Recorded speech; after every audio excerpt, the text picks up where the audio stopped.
Hier matin, Antoine a repéré deux anneaux métalliques, vissés à 50 centimètres l'un de l'autre, dans la courbe du plafond bétonné de la station Baudry.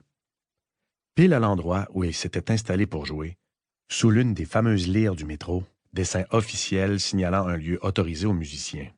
Il venait de se demander comment captiver son auditoire fuyant quand il a aperçu les anneaux. Pendant que les gens passaient, indifférents à la musique, son regard est remonté plusieurs fois vers les petites pièces métalliques, sans doute oubliées là après un usage inconnu. Antoine soufflait dans l'instrument, ses doigts bougeant machinalement, mais son esprit s'envolait ailleurs. Incapable de deviner à quoi les anneaux avaient pu servir, il imaginait peu à peu une façon de les utiliser. Après 50 minutes de musique, un petit 8 dans le chapeau, Antoine a remballé son hautbois. 9h30, la quincaillerie sera ouverte. Il a rapidement trouvé du fil de nylon et un œillet métallique, beaucoup plus petit que ceux du métro. Ce matin, il se lève avec curiosité. Moins lourd, moins déçu d'émerger d'un sommeil opaque, sans rêve. Un sommeil sous surveillance chimique, qui le garde en sécurité et annonce depuis des mois des journées trop lisses. Tout est prêt. Il a repêché le serpent en caoutchouc dans le fond du minuscule garde-robe, près de l'entrée de son appartement. Le jouet avait attiré son regard, pendant à moitié d'une benne à déchets, un mercredi trop chaud de la fin juin, alors qu'Antoine prenait péniblement sa jambe rapiécée dans la ruelle. Juste après son séjour en réadaptation, 3 interminables semaines pour réapprendre à marcher en sortant de l'hôpital. S'il avait craint les serpents, il aurait eu la peur de sa vie tant l'animal est réaliste.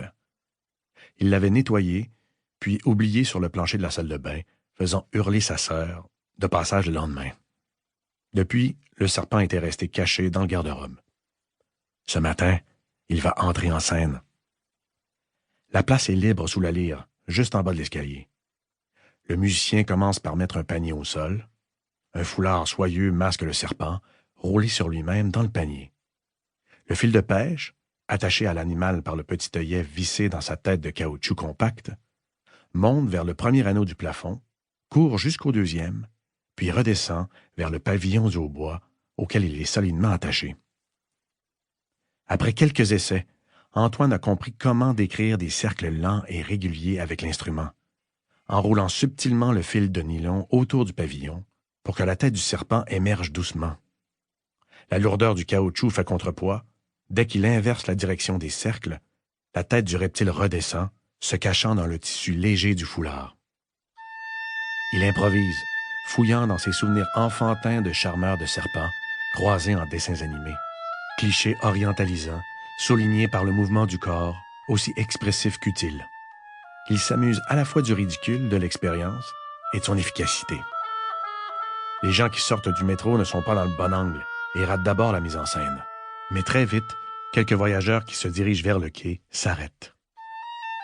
En jouant, il observe leur réaction.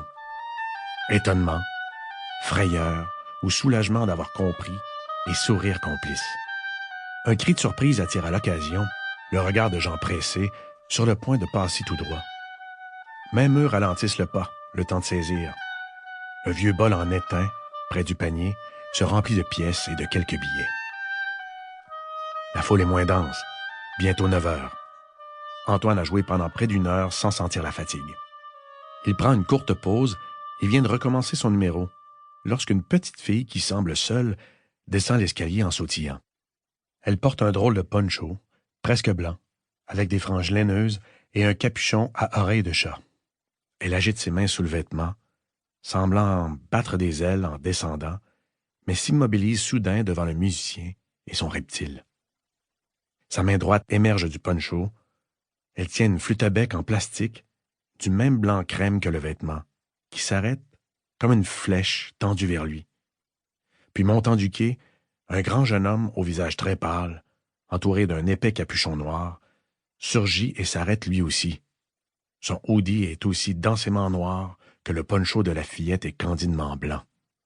Ils sont à la fois incompatibles et complémentaires.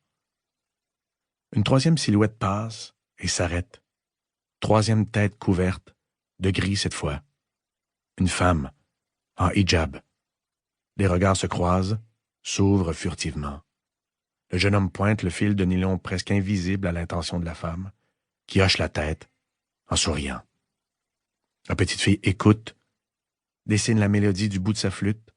Elle ne voit que le serpent, mais n'a pas peur. Pour continuer à écouter ce livre audio gratuitement, cliquez sur le lien dans la description et vous pourrez l'écouter en entier sans frais grâce à l'essai de 30 jours d'Audible.